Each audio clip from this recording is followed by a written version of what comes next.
నమస్కారం. ఏరువాక కార్యక్రమానికి స్వాగతం. ముందుగా ముఖ్యాంశాలు చూద్దాం.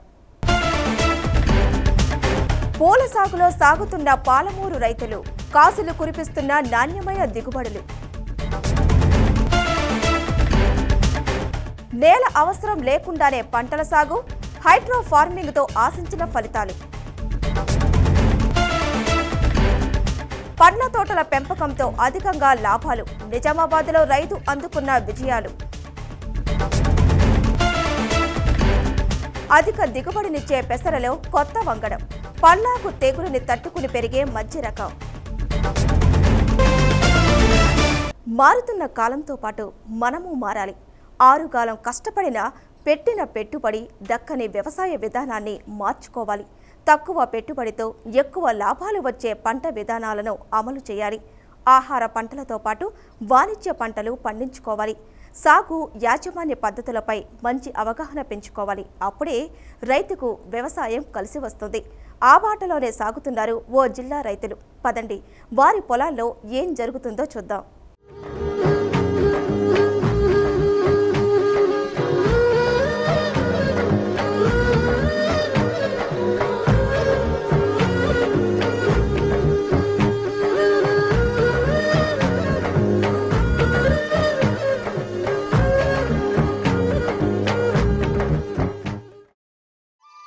మహబూబ్ నగర్ జిల్లా షాద్ నగర్ డివిజన్లో రైతులు కొత్త బాట పట్టారు. రసాయనిక ఎరువులు, రసాయనిక మందుల వాడకాన్ని క్రమంగా తగ్గిస్తున్నారు. రసాయనిక ఎరువులు, పురుగు మందులను ఉపయోగించడం వల్ల సాగునేల కలుషితమవుతుందని గుర్తించారు. రసాయనాల వల్ల రాను రాను నేల సారం కోల్పోయి చివరికి సాగుకు పనికి రాకుండా పోతుందని తెలుసుకున్నారు. అందుకే వాతావరణ కాలుష్యానికి కారణమైన రసాయనిక వ్యవసాయానికి స్వస్తి చెప్పి సేంద్రియ సాగుతో ముందుకు సాగుతున్నారు. సహజ సిద్ధంగా దొరికే పదార్థాలనే ఎరువులుగా ఉపయోగిస్తున్నారు. భూమికి బలాన్నిచ్చే పచ్చి రొట్టె ఎరువులు, పశువుల ఎరువులను ఎక్కువగా ఉపయోగిస్తున్నారు. దీంతో పంటల సాగులో పెట్టుబడుల ఖర్చులు చాలా వరకు తగ్గిపోయాయి. అందుకే సేంద్రియ పద్ధతిలో వ్యవసాయం చేస్తున్నామని రైతులు చెప్తున్నారు.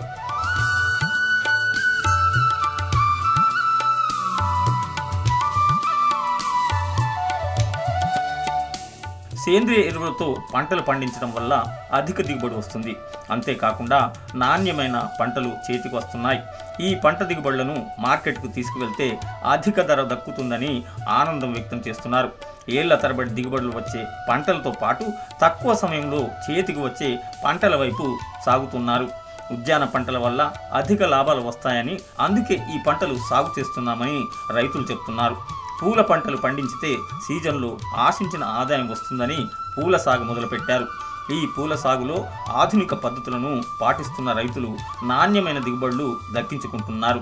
రబీలో పూలు సాగు చేస్తే కలిసి వస్తుందని చెప్తున్నారు. పూలు చేతికి వచ్చే సమయానికి ఎండాకాలం వచ్చి మార్కెట్లో చాలా డిమాండ్ ఉంటుంది. వేసవిలో పెళ్లిళ్ళు, పేరంటాలు ఉంటాయి. కాబట్టి పూలకు మంచి ధర వస్తుంది. వేసవి రావడంతో పూలకు ఇప్పుడు బాగా డిమాండ్ ఉందని ఆనందం వ్యక్తం చేస్తున్నారు. పూల దిగుబడి కలిసి రావడంతో యువకులు ఈ సాగులో ముందుకు సాగుతున్నారు. హైబ్రిడ్ పూల సాగుపై దృష్టి పెట్టారు. యువ రైతులు బెంగళూరు వెళ్లి అక్కడ పూల సాగుని పరిశీలించారు. బెంగళూరులో సాగు చేస్తున్న హైబ్రిడ్ పూల సాగు విధానాలను తెలుసుకున్నారు. హైబ్రిడ్ పూల సాగుపై అవగాహన పెంచుకున్నారు. ఈ పూల సాగు కొంత ఖర్చుతో కూడుకున్నదే అయినా పెట్టుబడికి మించి మంచి లాభాలు దక్కించుకుంటున్నారు. బెంగళూరులో ఎక్కువగా రూబీ స్టార్, టైగర్ గులాబీ, ఎల్లో గులాబీ, సెంటు గులాబీలను సాగు చేస్తారు. ఆ రకాలనే సాగు చేయాలని నిర్ణయించారు. బెంగళూరులోని నర్సరీకి రైతులు వెళ్లి ఏజెంట్లను ఆశ్రయించారు. ఒక్కో మొక్కను 10 నుంచి 12 రూపాయలకు కొని తీసుకువచ్చారు. ఆ మొక్కలను జాగ్రత్తగా పెంచుతున్నారు. మొక్కకు మొక్కకు మధ్య 2.5 ఫీట్లు, వరుసల మధ్య దూరం 5 నుంచి 6 ఫీట్లు పాటించి నాటామని రైతులు చెబుతున్నారు. ఈ విధంగా నాటుకుంటే 1 ఎకరాలో నాటుకోవడానికి 4000 మొక్కలు అవసరం ఉంటాయని వారంటున్నారు. మొదట కొంత తక్కువ దిగుబడి వచ్చినా క్రమంగా పూల దిగుబడి పెరుగుతుందని పూల రైతులు చెప్తున్నారు.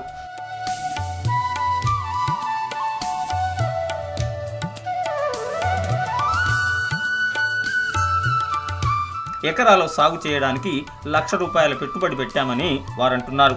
కొంతమంది రైతులు 50,000 నుంచి 60,000 రూపాయల వరకు పెట్టుబడి పెట్టామని చెప్తున్నారు. ఎరువులు, తెగుళ్ల మందులు, కూలీలకు 10 నుంచి 15,000 ఖర్చు చేస్తున్నామని వారంటున్నారు. అయినా మంచి లాభాలు వస్తున్నాయని రైతులు ఆనందం వ్యక్తం చేస్తున్నారు. మార్కెట్లో రూబీ స్టార్, టైగర్ గులాబీ, 5 స్టార్, ఎల్లో గులాబీ, సెంటు గులాబీలకు డిమాండ్ ఉందని పూల రైతులు చెప్తున్నారు. పూలను అమ్మితే ప్రతి నెల 20 నుంచి 30,000 రూపాయలు వస్తున్నాయని ఆనందం వ్యక్తం చేస్తున్నారు. అన్ సీజన్లో కిలో పూల ధర 30 నుంచి 40 రూపాయలకు అమ్ముతున్నారు. సీజన్లో మాత్రం ప్రతి నెల 50,000 రూపాయల వరకు లాభాలు వస్తున్నాయని వారంటున్నారు. సీజన్లో కిలో పూలను 150 నుంచి 200 రూపాయలకు అమ్ముతున్నామని రైతులు చెప్తున్నారు. పూలకు బ్లాక్ స్పాట్ వైరస్ సోకినట్లయితే అమిస్టార్, కోసైడ్ వంటి మందులు చల్లుతున్నామంటున్నారు. ఈ పూలను సాగు చేయడానికి అందుబాటులో ఉన్న ఆధునిక పరికరాలను ఉపయోగిస్తున్నారు. డ్రిప్, స్ప్రింక్లర్లు, పాలీహౌస్, మల్చింగ్ కవర్లతో ఆధునిక పద్ధతిలో సాగు చేయడం వల్ల ఆశించిన దిగుబడి వస్తుందని రైతులు అంటున్నారు. మహబూబ్ నగర్ జిల్లాలోని షాద్ నగర్, ఫరూక్ నగర్, కొత్తూరు మండలాల రైతులు ఈ పూల సాగులో అందరికన్నా ముందున్నారు. తక్కువ నీటితో ఎక్కువ దిగుబడి రావడానికి స్ప్రింక్లర్లు, డ్రిప్ పద్ధతి అనువుగా ఉంటుందని రైతులు చెప్తున్నారు. ఇక్కడ నల్ల నేలలు, ఎర్ర నేలలు ఎక్కువగా ఉన్నాయి. నల్లరేగడి భూముల్లో ఆరుతడి పంటలు, పూల దిగుబడి అధికంగా ఉంటుందని వారంటున్నారు. షాద్ నగర్లో 1,200 హెక్టార్లు, ఫరూక్ నగర్ మండలంలో 800 హెక్టార్లలో సాగు చేస్తున్నారు. ఇక కొత్తూరు మండలంలో 900 హెక్టార్లలో సాగు చేస్తున్నారు. తక్కువ పెట్టుబడితో ఎక్కువ లాభాలు దక్కించుకుంటున్న రైతులు అందరికీ ఆదర్శంగా నిలిచారు.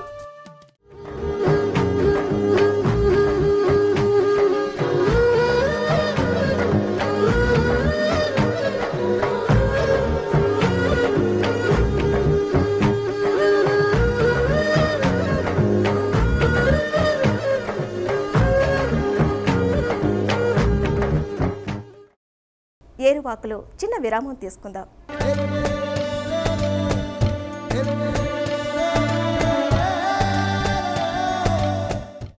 మొక్కలు పెంచాలంటే సారవంతమైన నేల కావాలి. అప్పుడే ఏ పంటనైనా పండించవచ్చు. అయితే నేల లేకుండానే పంటను పండించుకోవచ్చు. మృతిక అందించే న్యూట్రియంట్స్ని యాంత్రికంగా అందిస్తే చిరు పంటలను సాగు చేసుకోవచ్చు. వినడానికి నమ్మశక్యంగా లేకుండా ఇది అక్షరాల సాధ్యమే.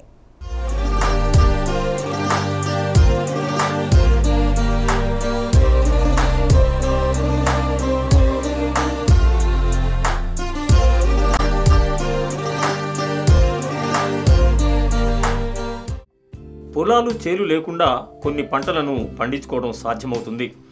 గ్రీన్ హౌస్లోనే అది వీలవుతుంది. పంటలకు 2 రకాల ధాతువులు అవసరం ఉంటాయి. ఒకటి మ్యాక్రోన్యూట్రియంట్స్, రెండవది మైక్రోన్యూట్రియంట్స్. మైక్రోన్యూట్రియంట్స్ అంటే సూక్ష్మ ధాతువులు. ఇవి చాలా తక్కువ స్థాయిలో పంటకు అవసరం ఉంటాయి. మ్యాక్రోన్యూట్రియంట్స్ అంటే పెద్ద మొత్తంలో అవసరమైనటువంటి నత్రజని, భాస్వరం, పొటాష్ వంటివి. మొత్తానికి 9 రకాల ధాతువులు మొక్కలకు అవసరమని పరిశోధనలో తేలింది.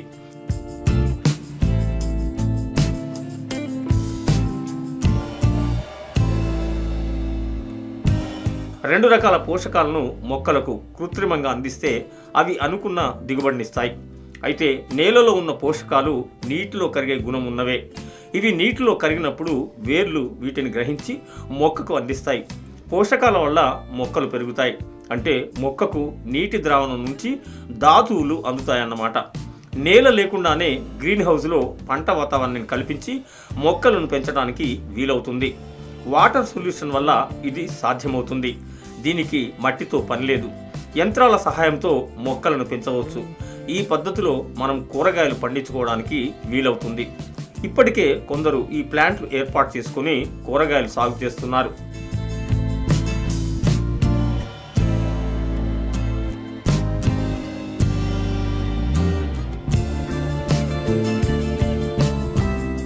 హైడ్రో ఫార్మింగ్ వల్ల కొన్ని ఉపయోగాలు ఉంటాయి.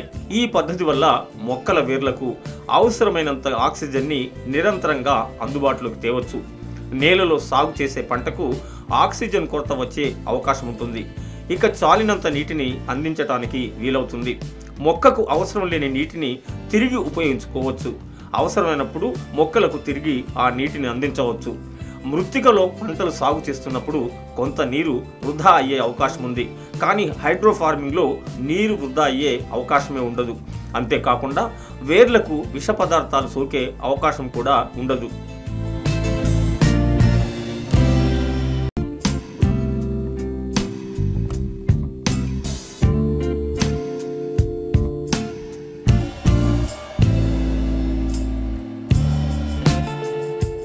ఇటువంటి పద్ధతిని అమెరికాలో 1940లో ఆచరించారు. తొలిసారి వేక్ ఐలాండ్ పై ఈ పద్ధతిలో కూరగాయలు పండించారు. పాన్ అమెరికన్ ఎయిర్లైన్స్ ప్రయాణికుల కోసం ఇక్కడ కూరగాయలను సాగు చేశారు. ఇక్కడ అసలు నేల ఉండదు, అంతా రాయి పరుచుకొని ఉంటుంది. అక్కడ అమెరికా విమానం హాల్టింగ్ ఉంది. పసిఫిక్ మహాసముద్రంలోని ఈ దీవిలో రసాయనాల సాయంతో కృత్రిమంగా కూరగాయలను సాగు చేశారు. ఈ పద్ధతి వల్ల నేల అవసరం ఉండదు కాబట్టి ఎన్ని పంటలనైనా ఈ విధానంలో సాగు చేసుకోవచ్చు. అయితే ప్రధాన ఆహార పంటలు సాగు చేయడం మాత్రం ఈ పద్ధతిలో వీలు కాదు.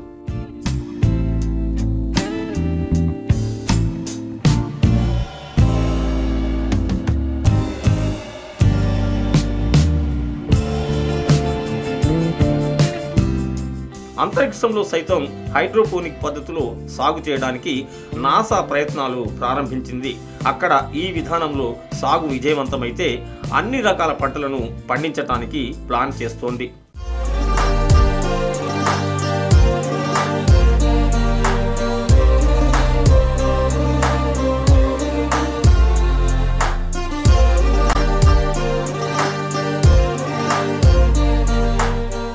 తెలంగాణ రాష్ట్రంలో రైతులు సాంప్రదాయ పంటలకే ప్రాధాన్యమిస్తారు. వాణిజ్య పంటలు సాగు చేస్తారు. సాగులో పెట్టుబడులు రాను రాను పెరిగిపోతున్నాయి. దీంతో ప్రత్యామ్నాయ పంటలపై దృష్టి పెడుతున్నారు.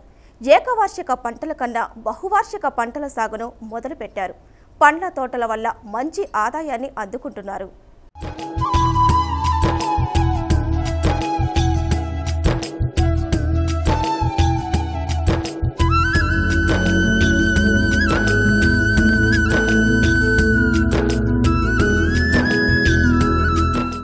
రైతులు సాధారణంగా ఆహార పంటలే ఎక్కువగా పండిస్తారు.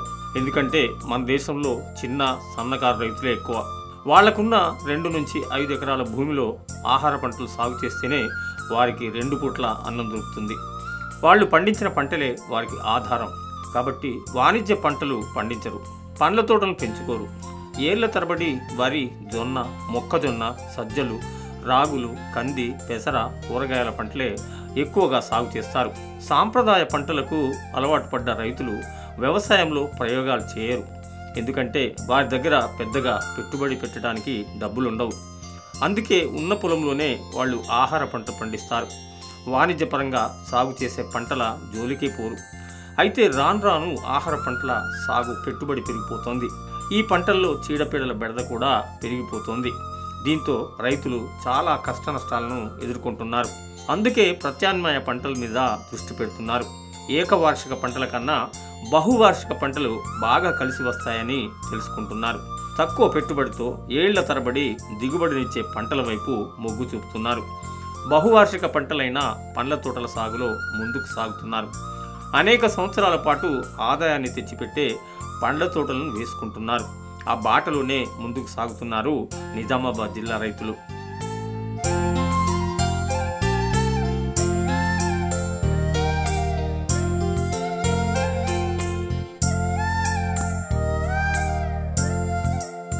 పండ్ల తోటలు వేసి మంచి ఆదాయాన్ని అందుకుంటున్నారు. నిజామాబాద్ జిల్లా జుక్కల్ నియోజకవర్గంలోని చిన్న కొడప్గల్ గ్రామానికి చెందిన జాకీర్ హుసేన్ పండ్ల తోటలు సాగు చేస్తున్నాడు. నిజానికి ఆయన కర్ణాటక రాష్ట్రానికి చెందినవారు. అయితే 25 ఏళ్ల క్రితమే నిజామాబాద్ వచ్చాడు. ఆయన ఇక్కడ కొంత సాగు భూమి కొనుక్కున్నాడు. పండ్ల తోటలతో అధిక ఆదాయం వస్తుందని ఆయన తెలుసుకున్నాడు. ఆహార పంటలే కాకుండా పండ్ల తోటలు పెంచుకుంటే ఆర్థికంగా కలిసి వస్తుందని పండ్ల తోటల మీద దృష్టి పెట్టాడు. ఇక్కడి నేలలు పండ్ల తోటలను పెంచడానికి బాగా ఉపయోగపడతాయని గ్రహించాడు. ముందుగా 7 ఎకరాల పొలం కొన్నాడు. ఈ భూమిలో రకరకాల పండ్ల తోటలను పెంచుతున్నాడు. ఆయన తోటల్లో పండ్లు విరగ కాశాయి. దానిమ్మ, తర్బూజా, కర్బూజా, రేగుపళ్ళు వంటి పంటలను పండిస్తున్నాడు. 5 ఏళ్లకే మంచి ఆదాయాన్ని అందుకున్నాడు. మార్కెట్లో పండ్లకు ఆశించిన అధిక ధర వస్తుందని ఆయన ఆనందం వ్యక్తం చేస్తున్నాడు. పండ్ల తోటల వల్ల అనేక సంవత్సరాల పాటు లాభాలు దక్కించుకోవచ్చని జాకిర్ హుసేన్ చెప్తున్నాడు. 3 సంవత్సరం 4 సంవత్సరం అయింది ఇక్కడ వచ్చి దానిమ్మ తోటలు పెట్టినాం. ఇప్పుడు ఫస్ట్ పంట వచ్చేసినాం, మనకు 25 క్వింటల్ దాకా వచ్చేసింది. 45 రూపాయ కాడికి పోయింది, అది కిలోకు 40 రేటు దొరికింది మనకు. అయితే ఈ ఏరియాలో డ్రై ల్యాండ్ ఉన్నాయి. డ్రై ల్యాండ్లో మనం మంచి పంట పండాలి అంటే ఏదో ఒకటి ఫ్రూట్లు పెట్టాలి. మన దగ్గర బిగెడ్నర ఫ్రూట్లు ఉంది, తర్వాత ఒక బిగెడ్ రేణికాయలు ఉంది. రేణికాయలు కూడా ఒక 5-6 రోజు కింద మొత్తం ప్లాట్ అయిపోయింది. దాంట్లో 50 క్వింటల్ వెళ్ళింది. 40 రూపాయ కాడికి మేము అమ్మేసినాం. ఈ మన ఏరియాకు నీళ్ళు తక్కువ ఉంది, దాంట్లో డ్రిప్ వేసి ఇటువంటి పంటలు పండిస్తే మనం రైతులు. పండ్ల తోటలతో అధిక లాభాలు రావడంతో జాకిర్ హుసేన్ తన పొలం పక్కనే ఉన్న మరో 5 ఎకరాలు కౌలుకు తీసుకున్నాడు. ఆ భూమిలో పండ్ల మొక్కలు నాటాడు. పండ్లతో పాటు వరి, మొక్కజొన్న వంటి పంటలను ఆయన పండిస్తున్నాడు. పండ్లను అమ్మడం వల్ల 6 నెలల్లో ₹1,00,000 ఆదాయం వచ్చిందని జాకిర్ ఆనందం వ్యక్తం చేస్తున్నాడు. కేవలం పండ్ల తోటనే కాకుండా ఆహార పంటలు వేశాడు జాకిర్ హుసేన్. అదే సమయంలో కోళ్ల పెంపకం మొదలుపెట్టాడు. ఆయన ఆవరణలో కోళ్లు చేసే సందడి ఎంతో చూడాల్సిందే. అంతేనా అంటే కోళ్లతో పాటు కుందేళ్ల పెంపకం మొదలుపెట్టాడు. ఆయన ఆవరణంతా కోళ్లు, కుందేళ్లు నిండిపోయాయి. ఎటు చూసినా కోళ్లు, కుందేళ్లే కనపడతాయి. కోళ్ల పెంపకం ఆయనకు బాగా కలిసి వచ్చింది. మార్కెట్లో కుందేళ్లకున్న డిమాండ్ చూసి కుందేళ్లను పెంచుతున్నానని జాకిర్ హుసేన్ చెప్తున్నాడు.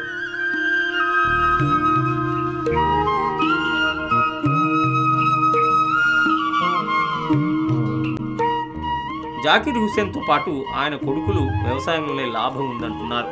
నిజానికి వారిద్దరూ హైదరాబాదులో జాబ్ చేసేవారు.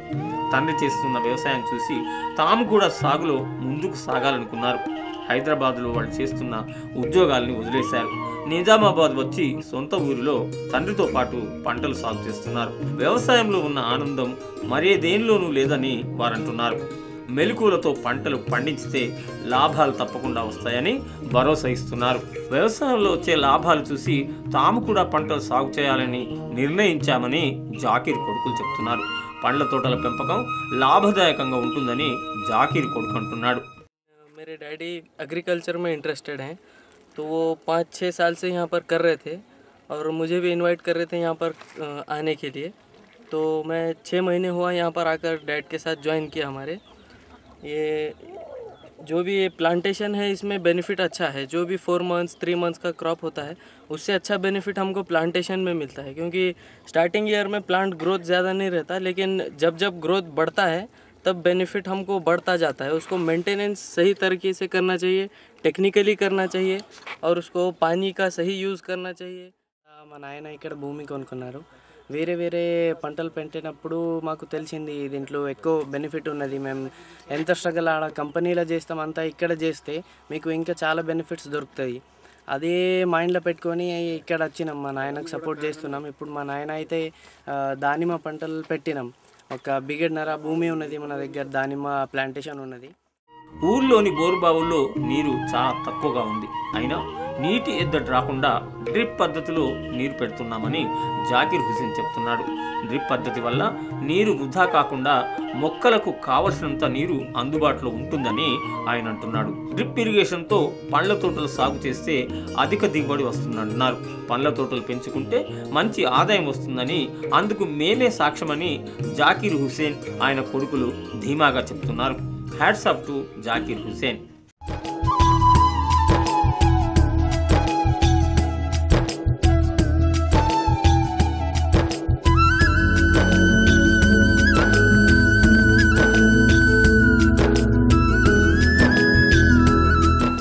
ఏరువాకలో మరో చిన్న విరామం తీసుకుందాం.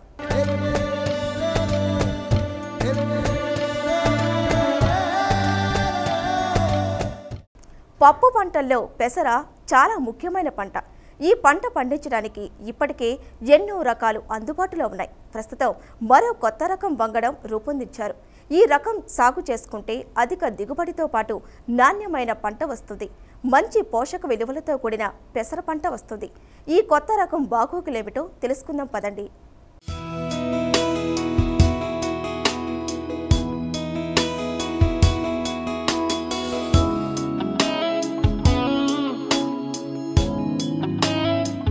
పప్పు ధాన్యాల్లో పెసర పంట చాలా ముఖ్యమైన పంట.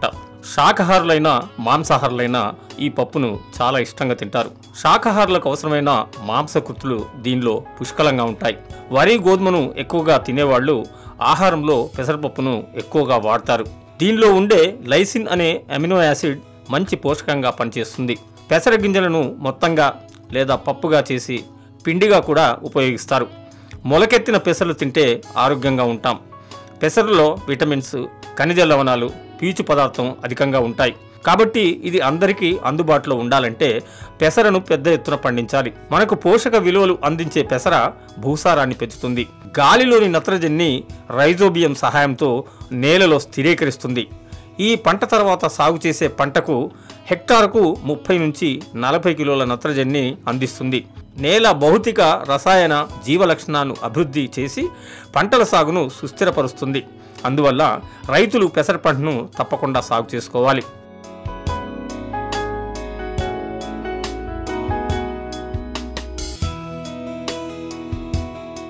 పెసర పంటను సారవంతమైన భూముల్లో పండించుకోవచ్చు లేదా అంతర పంటగాను వేసుకోవచ్చు.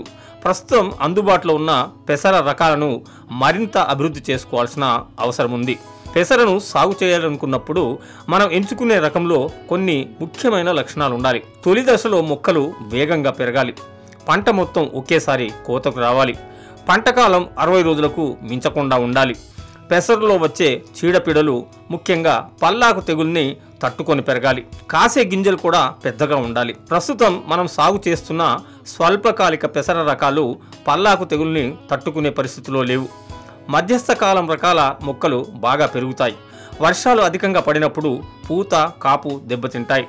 ఈ సమస్యల నుంచి బయటపడడానికి మరో కొత్త రకం పెసర కోసం రైతులు ఎదురు చూస్తున్నారు. రైతుల అవసరాలను గుర్తించిన గుంటూరు NRI అగ్రిటెక్ కొత్త రకం పెసరను రూపొందించింది.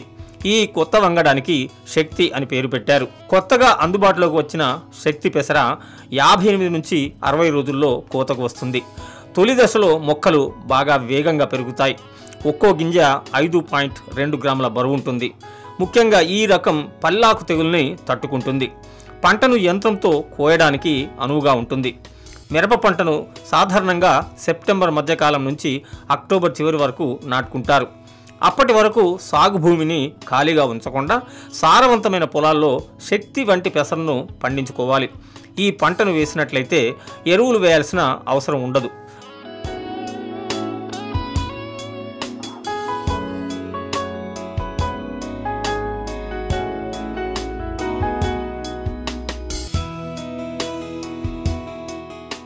పెసరను కోసిన తర్వాత పంట రొట్టను భూమిలో బాగా కలియదున్నాలి. దీనివల్ల భూమికి సేంద్రియ పదార్థం అందుతుంది. ఆ తర్వాత వేసిన మిరప పంట ఆరోగ్యకరంగా పెరుగుతుంది. మిరప పైరుని ఎక్కువగా ఆశించే వైరస్ తెగుళ్ల నుంచి పంటను కాపాడుకోగలుగుతాం. పెసర పైరు నుంచి ఎకరాకు 3 నుంచి 4 క్వింటాల దిగుబడి చాలా సులభంగా సాధించుకోవచ్చు. సుమారు 1,00,000 ఎకరాల్లో పెసరను సాగు చేసుకోవడానికి అవకాశం ఉంది. ఇక కాలువలో ఆలస్యంగా నీరు విడుదల చేసే నాగార్జున సాగర్ ఆయకట్టులో రైతులు సాధారణంగా సెప్టెంబర్ చివరి వారం నుంచి అక్టోబర్లో వరి నాట్లు వేసుకుంటారు. ఈ ప్రాంతంలో తొలకరి వర్షాలకు పెసర పంటను వేసుకోవడం వల్ల ఉపయోగం ఉంటుంది. పంట 60 రోజులకు కోతకు వస్తుంది. కాబట్టి పెసర పంటను కోసిన తర్వాత మొక్కలను భూమిలో కలిసేటట్టు దున్నుకోవాలి. అది తర్వాత వేసే వరి పంటకు సేంద్రియ ఎరువుగా పనికి వస్తుంది. హెక్టార్ నేలలో పెసర పంట వల్ల 30 నుంచి 40 కిలోల నత్రజని అందుబాటులో ఉంటుంది. కాబట్టి వరి పంట దిగుబడి అధికంగా వస్తుంది.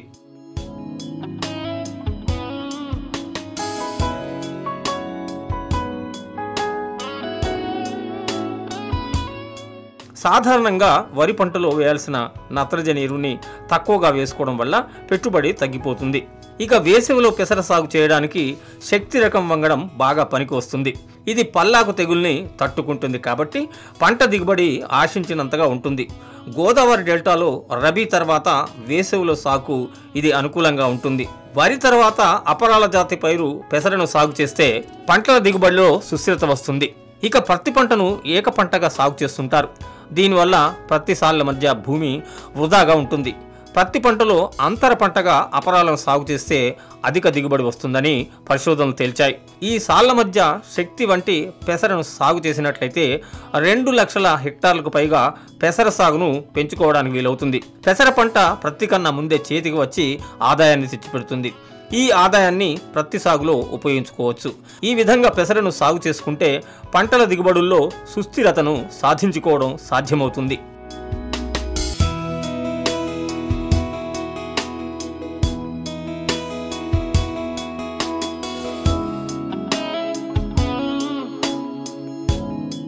ఇదండి ఈనాటి ఏరువాక. మరిన్ని విశేషాలతో రేపు కలుద్దాం. అంతవరకు సెలవు మరి. నమస్కారం.